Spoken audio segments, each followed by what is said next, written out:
Hello दोस्तों, आज हम बात करने वाले हैं सस्टेनेबल डेवलपमेंट गोल्स की, या फिर आप कह सकते हो millennium development goals.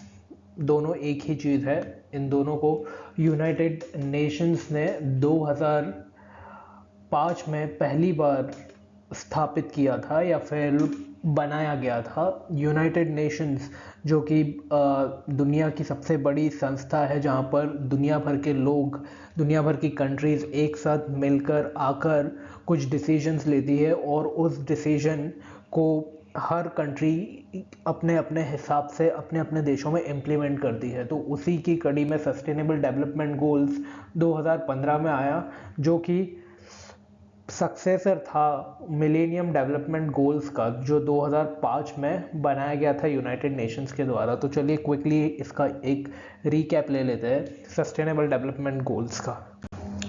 Sustainable development goals के बारे में जानने से पहले जानना ज़रूरी है कि सस्टेनेबल डेवलपमेंट का मतलब क्या है। तो चलिए ब्रेक करते हैं सस्टेनेबल डेवलपमेंट को। पहले जानते हैं सस्टेनेबल का मतलब। सस्टेनेबल का मतलब जो कि बहुत टाइम तक, बहुत लंबे समय तक मेंटेन किया जा सके, जो फ्यूचर जनरेशन के लिए संजोया जा सके। Something which can be maintain for longer period of time for future generation. और डेवलपमेंट का तो मतलब आप लोगों को मालूम ही है, social, economic, political development for current generation. So sustainable and development, so इन दोनों को अगर मिला लिया जाए तो उसका मतलब होता है सस्टेनेबल डेवलपमेंट। सस्टेनेबल डेवलपमेंट का एक्चुअल मतलब होता है ताकि कि हम ऐसा डेवलपमेंट करें जो प्रेजेंट की जनरेशन है उन लोगों का भी डेवलपमेंट कर सके without compromising the ability of the future generation to meet their needs, ताकि भविष्य में जो आने वाले लोग हैं उन लोगों का भी कोई नुकसान नहीं हो और जो करंट जनरेशन है उन लोगों के लिए भी हम लोग कुछ अच्छा कर सके। So current generation and as well as future generation, so it thinks about present as well as of the future. So sustainable development is maintained for long period and it is an economic development. This is the real meaning of sustainable development, जो आपके past के बारे में भी सोच रही है, future के बारे में भी सोच रही है। ठीक है, उसके बाद मिलेनियम डेवलपमेंट गोल्स तो सस्टेनेबल डेवलपमेंट गोल्स। जैसा मैंने आप लोगों को बताया कि मिलेनियम डेवलपमेंट गोल्स MDG 2000 में आ चुका था और सस्टेनेबल डेवलपमेंट गोल्स उसी का कंटिन्यूएशन है, जो 2015 में रीनेम करके आप बोल सकते हो उसको लाया गया। लेकिन इन दोनों में फ़र्क है, मिलेनियम डेवलपमेंट गोल्स और sustainable development goals. Millennium development goals सिर्फ पुअर कंट्रीज़ को सर्व करता था, जबकि sustainable development goals all the countries को सर्व करेगा। यहाँ पे सिर्फ 8 गोल थे, लेकिन यहाँ पे 17 गोल है।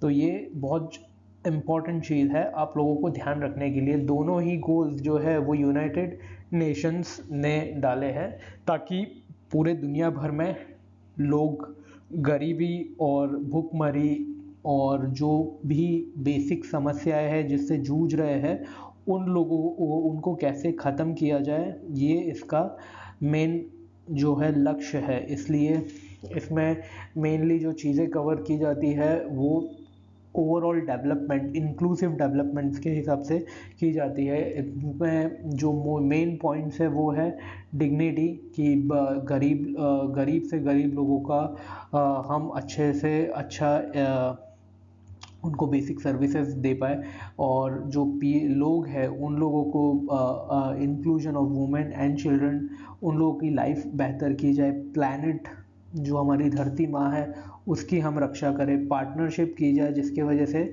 ये सब काम आसानी से किया जाए, सबको न्याय मिले, जस्टिस मिले, ताकि लोगों में सोसाइटी में पीसफुलनेस और सेफ्टी आए, प्रॉस्पेरिटी आए। तो ये इन सब मेन जो गोल्स के लक्ष्य है। तो सस्टेनेबल डेवलपमेंट गोल्स, जैसा कि हम लोगों ने बताया, there are 17 goals which needs to be achieved by 2030। सो उस कड़ी में सबसे पहला जो गोल है वो है no poverty.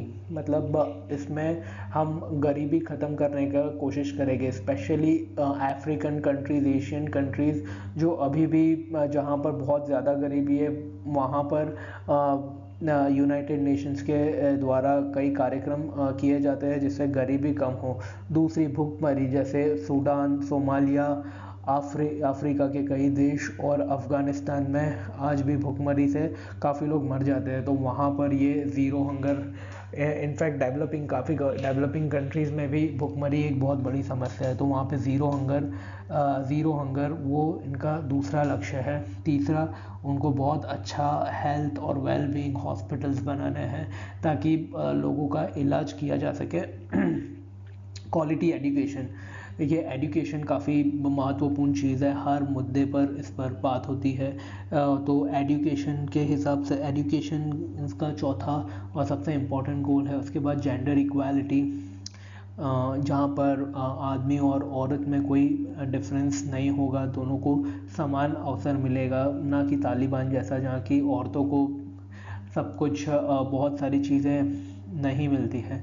Clean water and sanitation is also among one of them. इसके बाद अफोर्डेबल एंड क्लीन एनर्जी, मतलब रिन्यूएबल एनर्जी की तरफ ये लोग ध्यान देने वाले हैं। Decent work and economic growth, goal number 8, जहाँ पे जॉब्स एम्प्लॉयमेंट से रिलेटेड यूनाइटेड नेशंस ध्यान देगा। इंडस्ट्री, इनोवेशन एंड इंफ्रास्ट्रक्चर, ये 3I से आप याद रख सकते हो, जहाँ पे इंडस्ट्री, इनोवेशन और इंफ्रास्ट्रक्चर से नई नई इंडस्ट्रीज़ जैसे फूड जनरेशन के, आर्टिफिशियल इंटेलिजेंस, मशीन लर्निंग, ये सब चीज़ों से इनोवेशन और इंफ्रास्ट्रक्चर बनाए जाएंगे।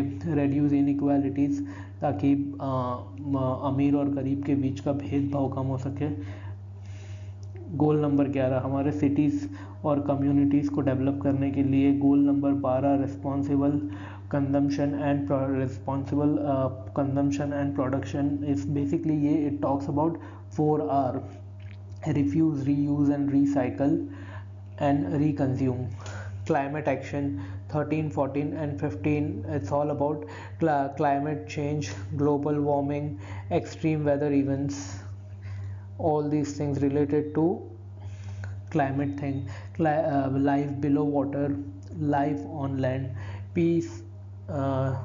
Goal number 16 and 17 is about the partnership and the goals and the institution, कैसे हम कोऑपरेशन और कोलैबोरेशन करके इन सब गोल्स को कैसे अचीव कर सकते हैं, वो 16 और 17 हमको बताता है।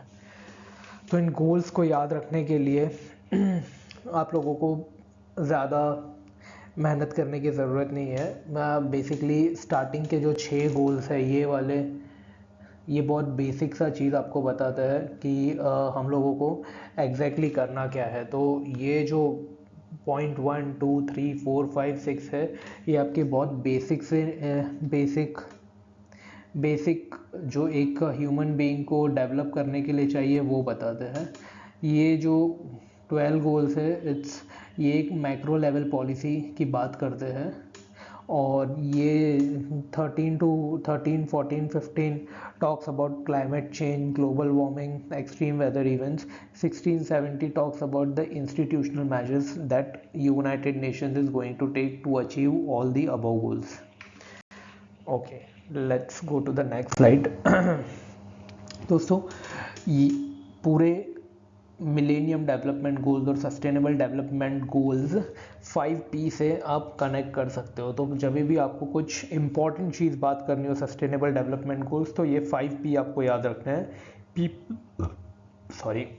Planet, prosperity, peace and partnership. ये सारे सस्टेनेबल डेवलपमेंट गोल्स पीपल से रिलेटेड है। Ultimately who are the beneficiaries, the people at the end of the day.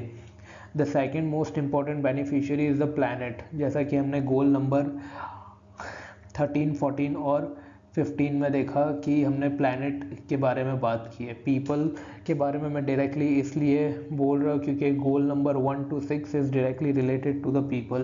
Prosperity, अगर आप देखोगे प्रॉस्पेरिटी गोल किससे आप कनेक्ट कर सकते हो, तो यहाँ पर आप देख सकते हो कि प्रॉस्पेरिटी का जो गोल है आप डायरेक्टली 7, 8, 9, 10 से आप प्रॉस्पेरिटी निकाल सकते हो। पार्टनरशिप हमने जैसा बात किया गोल नंबर 16 और 17 से आप partnership, collaboration, peaceful research institution से आप पार्टनरशिप की बात करते हो। पीस, ये जब all the goals from 1 to 17 achieve हो जाएंगे तो आपका पीस ऑटोमेटिक अचीव हो जाएगा।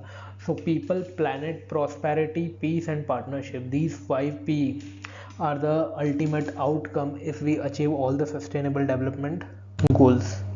Sustainable development जैसा कि हमने बात किया, it's all about meeting the needs of current generation without compromising the needs of future generation. So ये फ्यूचर और ये करंट जनरेशन, आपको ये दो चीज़ याद रखनी है। Without compromising the needs of future, we have to satisfy the needs of current generation. Sustainable development is a mix of three things: environment development, social development and economic development.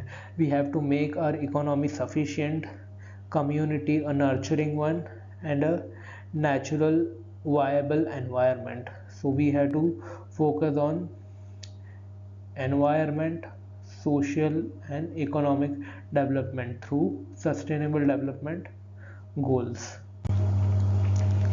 देखिए दोस्तों, और एक तरीके से सस्टेनेबल डेवलपमेंट गोल्स को याद रखा जा सकता है इन 3 भागों में बांटकर, कि हम पहले बात करेंगे सोसाइटी की, दूसरे में बात करेंगे इकोनॉमी की, और थर्ड में बात करेंगे एनवायरनमेंट की।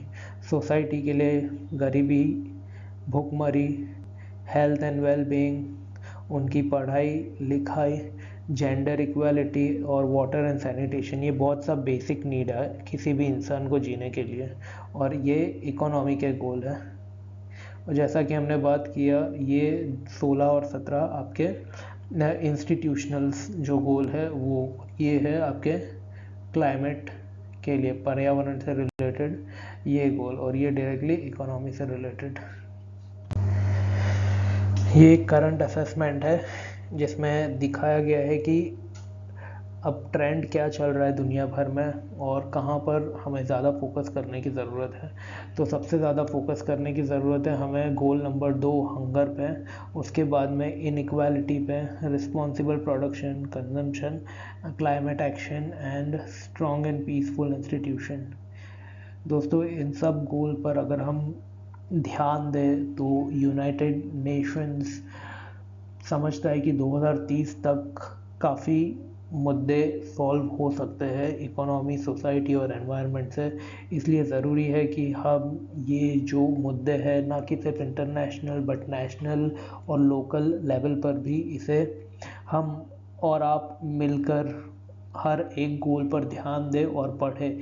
इसलिए ये बहुत ज़रूरी है कि आज के काफ़ी इंस्टीट्यूशंस में सब जगह सस्टेनेबल डेवलपमेंट गोल्स काफ़ी इम्पोर्टेंट हो चुका है। ये स्कूल, कॉलेजेस और आपके डे टू डे लाइफ में भी ये गोल्स काफ़ी महत्वपूर्ण है। इसलिए आपको ये गोल्स याद रहने चाहिए, और अगर कोई आपसे पूछे कि सस्टेनेबल डेवलपमेंट गोल्स क्या है तो आप उसको बताने चाहिए कि सस्टेनेबल डेवलपमेंट गोल्स कहाँ से आते हैं, कितने सस्टेनेबल डेवलपमेंट गोल्स हैं और सरकार उनके ऊपर क्या काम कर रही है। Thank you very much.